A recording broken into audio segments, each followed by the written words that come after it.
So, on this episode of scary stuff I'm getting to do right now, this is to jack the car up with the new A-arm on it, with the suspension on it, with the spring on it, with the bolts in it, which is the important part, and enough to get the block to move. So the car is actually lifted on this right now. It's lifting up the car. Now I need to pinch those together on both places with like 140 foot-pounds, I believe. So yeah, now I've got it jacked up as precariously and dangerously as possible. Now I need to crawl up under there and do some work. All right, bet.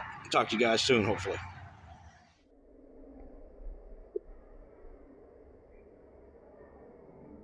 All right, I'm on the other side. Of course, the other side is going to go faster. Now I know what to do and how to do it and what order and procedure. I've already got the spring pulled out and compressed. Not compressed terribly, it's just compressed some. I've got it fitted up into the top with the little grommet rubber thing. I've got it fitted to the bottom with the line-up holes where it's supposed to be. I did this by hand. You can lift it up by hand right there, and it's in position. So, it's time just to jack it up and then start putting all the other parts that are going to hold it up into place to keep it from coming back out. And, of course, get this thing out first this time. Don't do the dumb thing again, Rob. But, yeah, I'm going to go ahead and do that. Let me show you this other side real quick. So here's where I had gotten everything. All the big stuff is in. So those big bolts back there are torqued to the right spec. Well, I don't know, 150 foot-pounds when I put them at.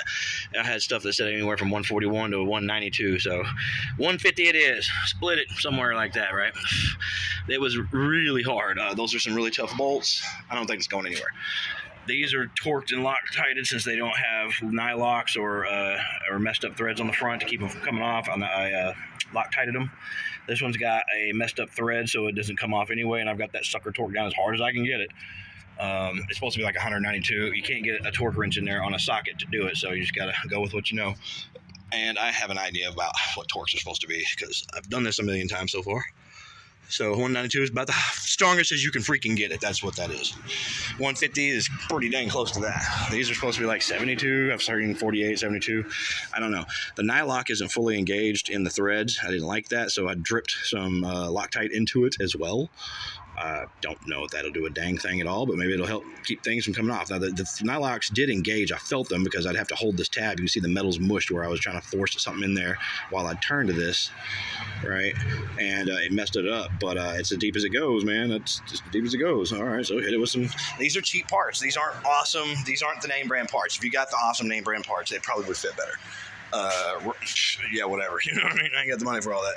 So now that we got that side looking like that, let's get this side looking like that. Get this tool done so I can return this stupid thing, get my $50-something back for the rental fee or the deposit, and get this car rolling.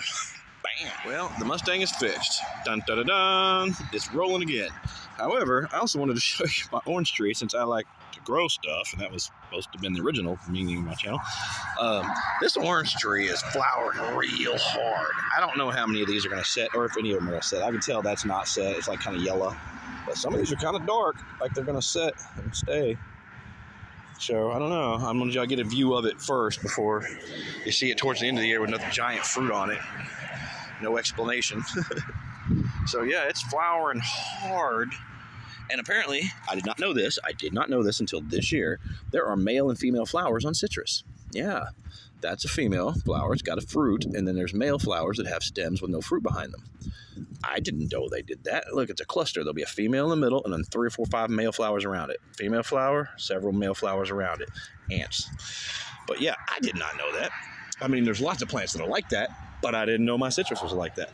Isn't that crazy? Well, that just tells you how good this thing's flowering this year. It's showing all the little things. But yeah, it looks really good. I stripped a bunch of flowers off of it. These things usually flower a lot. Citrus flowers most of the year, it seems like. The key lime, this was the Meyer lemon that did so good a couple years back. It's coming back slowly. That key lime that did so good for us this year had 100 fruit on it, it seemed like. We had key lime pies multiple times that she made out of the zest and the juices and stuff. So yeah, we've had a lot of fun with the citrus. Yeah, I'm excited about these. These are big old Washington navel oranges, and they get the size of grapefruits off this tree. This tree's been through so much damage from being frozen, killed back so many times. It's got dead branches in the middle. That's a big old dead branch right there. Look at the damage I found today. I uncovered some old bark. That's a dead branch, right? But it has living tissue wrapped around it. It's kind of cool looking, like a spiral of living tissue around this bad spot. Yeah, it's kind of cool looking. A lot of these look like water shoots, but you know, gotta go with what you got, bro.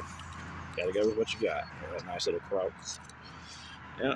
So yeah, she's flowering hardcore, and it smells divine right here. Very pretty smell. The smell of citrus flowers. What are you two doing?